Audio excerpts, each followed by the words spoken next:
வணக்கம். மிதுன ராசி நேயர்கள்,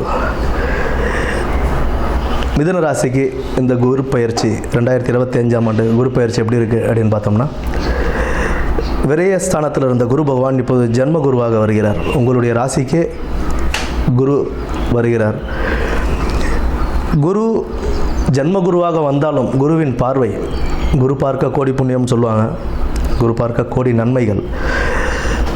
குரு 5ஆம் இடம், 7ஆம் இடம் மற்றும் 9ஆம் இடத்தை பார்வையிடுவதால் இந்த குரு பயிற்சி அவ்வளோ மோசமாலாம் இருக்காதுங்க. ஜென்ம குருன்றது நிறைய பேர் சொல்லுவாங்க, ஜென்ம குரு லைஃப்பில் ரொம்ப கஷ்டத்தை கொடுக்கும் செய்யும் அப்படின்னு. கிடையவே கிடையாது. அவருடைய பார்வைகள் நல்ல பார்வைகளாக இருக்கிறதுனால தொழிலில் நல்ல முன்னேற்றம் கொடுக்கும். தொழில் நல்ல முன்னேற்றம் கொடுக்கும். உங்களுக்கு தொழிலை கற்றும் கொடுக்கும். நீங்கள் கற்றுக்கிட்ட அந்த தொழிலில் நல்ல முன்னேற்றம் அடையலாம். ஏனோ தானோ நம்ம தொழில் செய்யாமல் தொழிலை நல்லபடியாக கற்றுக்கிட்டு அதில் நல்ல முன்னேற்றம் கொண்டு வரலாம். நல்ல அனுகூலமாகவே இருக்கும். அது குலதெய்வ வழிபாடு, குலதெய்வ வழிபாடு உங்களுக்கு இன்னும் நல்ல ஒரு சிறப்பை கொடுக்கும்.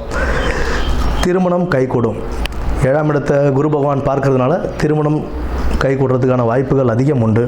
திருமணம் தடை தாமதங்கள், இத்தனை நாளாக தடை தாமதங்கள் இருந்த எல்லாருக்குமே இப்போ திருமணங்கள் கைகூடுறதுக்கான வாய்ப்பு நல்லபடியாகவே அமையும்.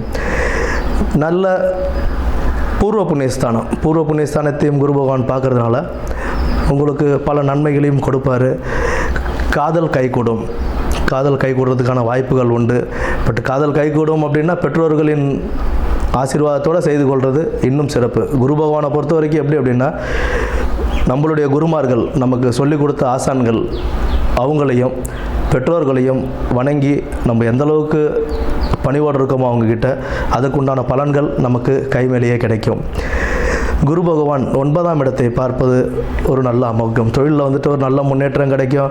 ப்ளஸ் கூட்டுத் தொழில் கொஞ்சம் கவனமாக, கூட்டுத் தொழிலையும் நம்ம கவனத்தோடு செயல்பட்டு பண்ணோம் அப்படின்னா அதுலேயும் நல்ல ஒரு லாபங்கள் அனுபவிக்கலாம். ஜென்மகுரு மெயினாக தொழிலில் ரொம்ப கவனமாக இருக்கணும். தொழிலில் பதவி உயர்வு, பணி உயர்வு இதெல்லாம் கிடைச்சாலுமே அதை நம்ம செய்யும்போது ரொம்ப கவனத்தோடு செய்யணும். ஏதாவது சிறிய தவறு ஏற்பட்டாலும் அதுக்குண்டான பலன்கள் அதிகமாக நம்ம பார்க்க வேண்டியதாக இருக்கும். அதனால் நல்ல கவனத்துடன் தொழிலில் செயல்பட்டு நல்ல முன்னேற்றம் அடையும் காலமாக இது அமையும். குலதெய்வ வழிபாடு அவசியம் தேவை.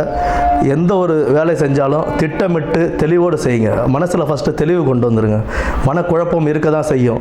மனக்குழப்பம் இருக்கும்போது அதை தெளிவுபடுத்திக்க வேண்டியது நம்மளுடைய வேலை. அது நம்ம நல்லபடியாக தெளிவுபடுத்திக்கிட்டு செய்கிற வேலையை திட்டமிட்டு நம்ம செஞ்சோம் அப்படின்னா இந்த காலம் நமக்கு பொற்காலமாகவே அமையும். நன்றி, வணக்கம்.